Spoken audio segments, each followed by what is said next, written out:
Wolfchase Toyota Insider on the Memphis Tiger Network. I'm Jeff Bridwell alongside Natalie Poole. And Coach, we're in mid-November, and I guess the fall's gone great because we're in mid-November, and it's hard to really remember a lot of rain this fall. So you guys didn't have to dodge it. You were able to get outside, and the temperatures were mild this year. They really were. And so every day we've had practice, we've been able to wear shorts and really have had optimal weather, been able to get all of our practices in, every single one of our games in. So it's been really nice. How do you like the makeup of the team so far this fall and their progression? It's been really nice. We have a smaller team than we typically have, but definitely a good chemistry, a team that works hard together, and also a little bit more mature team than we've had in the past.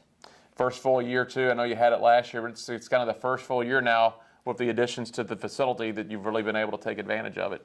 Honestly, it's just been a great recruiting tool. It's been a great tool for our girls to be able to have the access every single day to this indoor facility. It's really nice. We're able to have a close proximity to our athletes, be able to keep tabs on them, make sure that they have all their needs met, and also be able to leave equipment set out and be able to have it easily accessible for them, so that makes it convenient for them whenever they want to get work in. Before we talk about the spring, let's talk about last week, signing day. And I know you had some signees. Tell us about this class.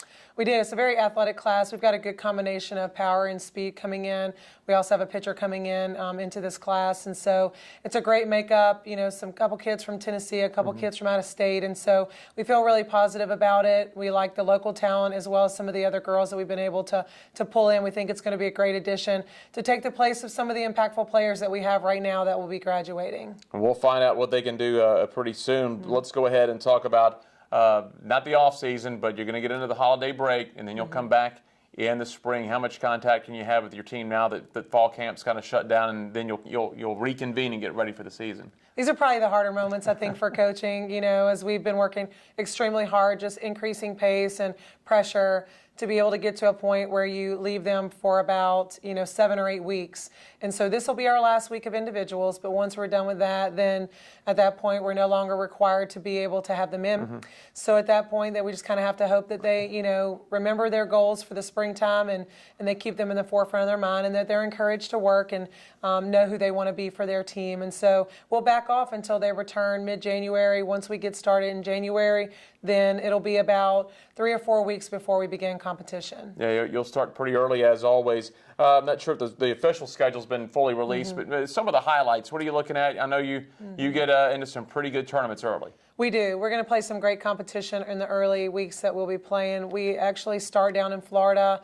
We'll play down in South Florida at FIU, and then we'll turn around and go to Vegas to play in UNLV's tournament, and then we'll go back down to Florida for FAU's tournament. After that, the great thing about it is from the end of February till the end of March, we host 3 weekends and then some additional home games. And so we'll be at our homes every night for a full month, which is really kind of unorthodox for us in the springtime. And so I'm excited about having a few more home contests, as well as playing some great competition at home.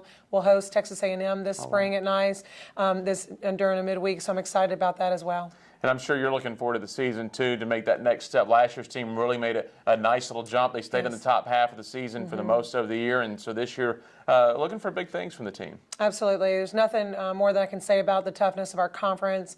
It's very reputable. I'm excited to be a part of that. And I think that we were really close to breaking through to see some really, really positive things. And so I'm excited about our girls coming back. They know what they have to do to get better and attain those goals that they hope to accomplish. And so that's what we'll be working for every day. All right. Sounds good. Thanks a lot, Coach. Thank you. That is head coach Natalie Poole. I'm Jeff Brightwell for the Wolfchase Toyota Insider on the Memphis Tiger Network.